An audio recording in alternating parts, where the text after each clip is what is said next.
ആലപ്പുഴ വാഹനാപകടത്തിൽ മരിച്ച മെഡിക്കൽ വിദ്യാർത്ഥികൾക്ക് യാത്രാമൊഴി ചൊല്ലി വണ്ടാനം മെഡിക്കൽ കോളേജ്.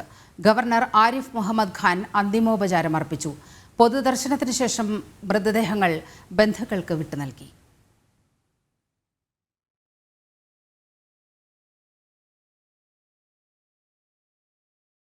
ഈ ദിനം പുലർന്നത് ആലപ്പുഴ വണ്ടാനം മെഡിക്കൽ കോളേജിലെ വിദ്യാർത്ഥികളുടെ തേങ്ങലോടെയായിരുന്നു.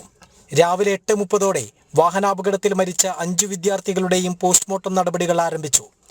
ഇൻക്വസ്റ്റ് നടപടികൾ ഇന്നലെ തന്നെ പൂർത്തിയാക്കിയിരുന്നു. ബന്ധുക്കൾ ഓരോരുത്തരായി മോർച്ചറിയിലേക്ക് എത്തി. മന്ത്രിമാരായ പി പ്രസാദും സജി ചെറിയാനും മോർച്ചറിയിലെത്തി. പോസ്റ്റ്മോർട്ടം പൂർത്തിയാക്കി 12 മണിയോടെ മൃതദേഹങ്ങൾ മെഡിക്കൽ കോളേജിൽ പൊതുദർശനത്തിന് വെച്ചു.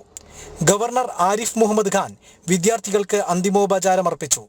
മന്ത്രിമാരോട് ഗവർണർ സ്ഥിതിഗതികൾ ആരാഞ്ഞു. ബന്ധുക്കളെ ആശ്വസിപ്പിച്ചു.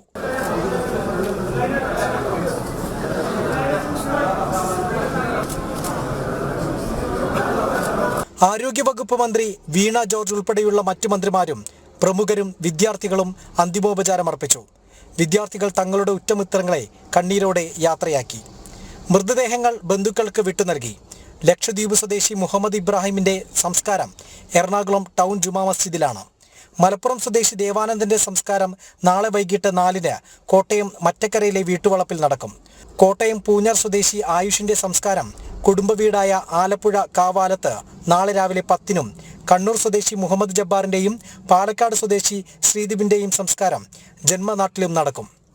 ജനം, ആലപ്പുഴ.